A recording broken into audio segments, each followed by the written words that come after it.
Moi, je suis urbaniste, d'accord? Ça veut dire en effet que je travaille dans les villes. Ça ne veut pas dire que je suis guide et que je suis là que pour montrer les monuments, mais moi, je suis là pour essayer de concevoir des quartiers, des immeubles, des espaces qui correspondent aux gens, c'est-à-dire essayer de penser l'espace, comment on vit, quels sont les commerces, où est-ce qu'on fait ses loisirs, où est-ce qu'on mange, où est-ce qu'on va au parc, pour que les gens vivent dans un environnement confortable et agréable. C'est ça, être urbaniste. C'est une forme politique. C'est une forme de politique. En tout cas, c'est essayer de penser plutôt les espaces. Vous savez que cette place, elle a un vrai nom, mais personne ne l'appelle par son vrai nom. Elle s'appelle la place Auguste Baron. Mais tout le monde l'appelle une porte, parce que dans l'histoire, c'était une vraie porte. C'est-à-dire, c'était un espace qui permettait de traverser entre Paris qui est là, Pantin et Aubervilliers, mais aussi qui permettait de traverser pour aller sur le périphérique. Est-ce que vous savez quel âge elle a? Ça va casser. Quel âge elle a? C'est son anniversaire. 2 ans. 2 ans. Elle a tout pile un demi-siècle. Et ouais. Elle a été construite en même temps qu'on a construit ce qu'il y a au-dessus de nous, cette énorme chose qui est le périphérique.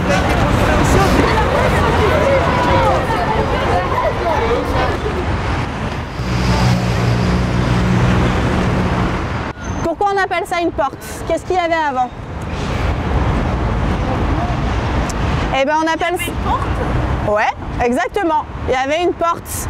Avant, en fait, il y avait ici, c'était une très grande séparation. C'était une zone non construite. Ça veut dire qu'il n'y avait pas de bâtiment, que de la terre et de la pelouse. Et c'était une porte pour permettre de rentrer dans Paris. Mais c'était une zone qui était assez dangereuse, où on n'avait pas le droit d'être. Il y avait une muraille. Cette tour, elle a été construite aussi dans les années 70. C'est la deuxième la plus grande de la Seine-Saint-Denis. On appelle ça presque un gratte-ciel. Alors le pont, ça c'est le pont du périphérique. Et il a été construit ici en 76, en 1976. Attends. 1976. Ouais. À l'intérieur, c'est un restaurant. C'est un restaurant qui a ouvert l'année dernière. C'est un restaurant un petit peu spécial où on paye à prix libre et surtout, c'est que à partir de nourriture invendue. Qu'est-ce qu'ils sont en train de construire? Vas-y, dis-moi. Pour les oiseaux. Ah, ça pourrait être pour les oiseaux du périphérique. Ils sont en train de construire toute une structure en bois qui va faire de la lumière. Ce grand bâtiment que vous voyez ici, jusqu'en 2006 à peu près, je crois.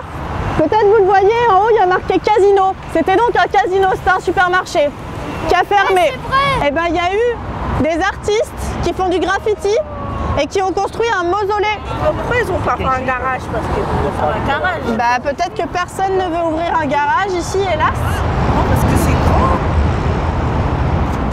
Un des projets, c'est qu'il y ait une sorte de grande forêt, un grand corridor, on appelle ça, écologique, c'est-à-dire une grande forêt qui continue et qui fasse la liaison entre Porte de la Villette et Claude Bernard, à peu près là où elle est construite. Et cette forêt linéaire, elle crée une sorte de mur qui nous protège du bruit et de la pollution du périphérique.